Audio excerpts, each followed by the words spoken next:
எல்லையோரத்தில் தொடர்ச்சியாக பாதுகாப்பு படை வீரர்கள் இருக்கிறார்கள் என்கிற நம்பிக்கையின் அடிப்படையில் தானே பொதுமக்கள் பஹல்காமுக்கு வந்தார்கள். அந்த இடத்திலே பாதுகாப்பு படை வீரர்கள் இல்லாமல் போனது எப்படி? ஜம்மு மாநிலத்திற்கு மீண்டும் மாநில அந்தஸ்தை வழங்க வேண்டும் என்று அரசுக்கு நான் வேண்டுகோள் விடுக்க கடமைப்பட்டிருக்கிறேன். இந்தியா எங்களுக்கு ஒரு பொருட்டு இல்லை என்று ட்ரம்ப் வெளிப்படையாக சொல்லுகிறார். இந்த போரை நான் தான் நிறுத்தினேன், இந்திய அரசு நிறுத்தவில்லை என்று சொல்லுகிறார். அந்த படுகொலையை தடுத்திருந்தால் நாம் பெருமைப்படலாம், இந்த அரசின் நடவடிக்கையை பாராட்டலாம். ஆனால் படுகொலை நிகழ்ந்துவிட்டது. 26 அப்பாவிகள் உயிரிழந்திருக்கிறார்கள். இந்த நிலையிலே நாங்கள் துல்லியமாக தாக்குதல் நடத்தியிருக்கிறோம், திருப்பி தாக்கியிருக்கிறோம் என்று பெருமை பொங்க பேசுகிறோம். இதில் பெருமைப்படுவதற்கு என்ன இருக்கிறது என்று எனக்கு விளங்கவில்லை.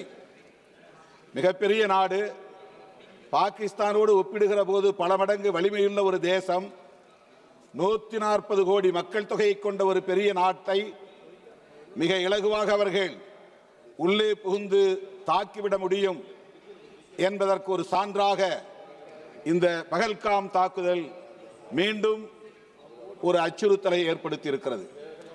இது நாட்டின் பாதுகாப்புக்கு விடப்பட்ட சவால். இது நாட்டின் மக்களுக்கு உள்ள பாதுகாப்பை அச்சுறுத்தக்கூடிய ஒரு நடவடிக்கை. உளவுத்துறையின் தோல்வி, பாதுகாப்புத்துறையின் தோல்வி, ஆட்சி நிர்வாகத்தின் தோல்வி என்பதை சுய விமர்சனமாக முதலில் நாம் ஏற்றுக்கொள்ள வேண்டும். அதுதான் நம்மை மீண்டும் வலுப்படுத்துவதற்குரிய வாய்ப்பை உருவாக்கி தரும். வெளியுறவு கொள்கையும் தோல்வியடைந்திருக்கிறது என்பதைத்தான் இது காட்டுகிறது. ஆனால் எல்லை தாண்டிய பயங்கரவாதம் ஊடுருவியது எப்படி? அதை தடுக்க முடியாத நிலை ஏற்பட்டது எப்படி? எல்லையோரத்தில் தொடர்ச்சியாக பாதுகாப்பு படை வீரர்கள் இருக்கிறார்கள் என்கிற நம்பிக்கையின் அடிப்படையில் தானே பொதுமக்கள் பஹல்காமுக்கு வந்தார்கள். அந்த இடத்திலே பாதுகாப்பு படை வீரர்கள் இல்லாமல் போனது எப்படி? அந்த இடத்திலே தாக்குதல் நடத்தியவர்களை தடுத்து எதிர்த்து போராடிய குதிரை ஓட்டித்தான் அந்த இடத்தில் பலியாகி இருக்கிறானே தவிர நம்முடைய ஆர்மி பாதுகாப்பு படையை சார்ந்த வீரன் யாரும் அதிலே பலியாகவில்லை. இது மிகப்பெரிய அளவில் நமக்கு சந்தேகத்தை எழுப்புகிறது, கேள்வியை எழுப்புகிறது. ஆகவே காஷ்மீர் தொடர்பாக இந்த அரசு எடுத்த நிலைப்பாடு படுதோல்வி அடைந்திருக்கிறது. அரசமைப்பு சட்டம் உறுப்பு எண் 370 நீக்கப்பட்டது, படுதோல்வி அடைந்திருக்கிறது என்பதை ஒப்புக்கொண்டு காஷ்மீர் ஜம்மு மாநிலத்திற்கு மீண்டும் மாநில அந்தஸ்தை வழங்க வேண்டும் என்று அரசுக்கு நான் வேண்டுகோள் விடுக்க கடமைப்பட்டிருக்கிறேன். இந்த பயங்கரவாத தாக்குதலால் இப்போது சுற்றுலா அங்கே பாதிக்கப்பட்டிருக்கிறது. சுற்றுலா மூலம் மட்டுமே பெரும்பான்மையான வருமானத்தை கொண்டிருக்கிற மாநிலம் ஜம்மு காஷ்மீர்.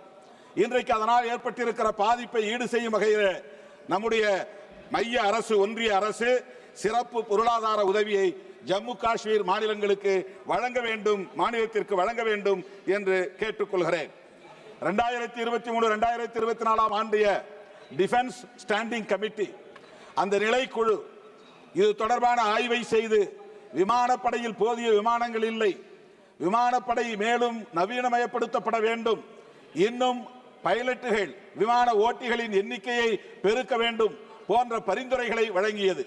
ஆனால் இதுவரையில் அது குறித்து அரசு எந்த முயற்சியையும் மேற்கொள்ளவில்லை. ரஃபேல் விமானம் சுட்டு வீழ்த்தப்பட்டதாக பாகிஸ்தான் கூறுகிறது.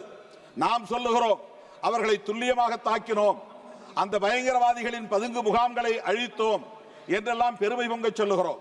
பாகிஸ்தான் அரசும் அப்படித்தான் சொல்லுகிறது. ஸ்ரீநகர், ஜம்மு, பூஜ், பத்திண்டா போன்ற பல பகுதிகளை சுட்டிக்காட்டி இங்கெல்லாம் நாங்கள் தாக்குதல் நடத்தியிருக்கிறோம், ரஃபேல் விமானங்கள் 2 விமானங்களை சுட்டு வீழ்த்தியிருக்கிறோம் என்று சொல்லுகிறார்கள். இது எது உண்மை என்பது நமக்கு தெரியவில்லை, பொதுமக்களுக்கு புரியவில்லை. ரஃபேல் விமானங்கள் சுட்டு வீழ்த்தப்பட்டது உண்மையாக இருந்தால் அந்த விமான தொடர்பாக நடந்த ஊழல் குறித்த விசாரணை தேவைப்படுகிறது. ரஷ்யாவை மட்டுமே ராணுவ தளவாடங்களுக்கு நம்பியிருப்பதை அரசு கைவிட வேண்டும். இன்னும் பல நம்பிக்கைக்குரிய நாடுகளோடு ஒப்பந்தம் போட்டுக்கொண்டு அந்த ட்ரோன் போன்ற தொழில்நுட்பத்தை மேம்படுத்துவதற்கு, விமானங்களின் எண்ணிக்கையை உயர்த்துவதற்கு அரசு முன்வர வேண்டும் என்று கேட்டுக்கொள்கிறேன். அமெரிக்க அரசின் நிலைப்பாடு என்ன? அந்த நாட்டின் ராணுவ அதிகாரியை அழைத்து அவர் விருந்து கொடுக்கிறார். அதற்கு என்ன பொருள்? இந்தியா எங்களுக்கு ஒரு பொருட்டு இல்லை என்று ட்ரம்ப் வெளிப்படையாக சொல்லுகிறார். இந்த போரை நான் தான் நிறுத்தினேன், இந்திய அரசு நிறுத்தவில்லை என்று சொல்லுகிறார். நம்முடைய இறையாண்மையை கேள்விக்குள்ளாக்கக்கூடிய அமெரிக்க அரசை எதிர்த்து நாம் என்ன நிலைப்பாட்டை எடுத்திருக்கிறோம்? அங்கே சட்டவிரோதமாக தங்கியிருக்கிற இந்திய குடிமக்களை கால்விலங்கு கைவிலங்கு போட்டு விலங்குகளை விட மோசமான முறையிலே கொண்டு வந்து இங்கே இறக்கினார்கள். ஒரு வார்த்தை அமெரிக்காவை நாம் கண்டிக்கவில்லை. ஆக நம்முடைய அரசின் வெளியுறவு கொள்கை எந்த அளவுக்கு இருக்கிறது என்பது வெளிப்படுகிறது.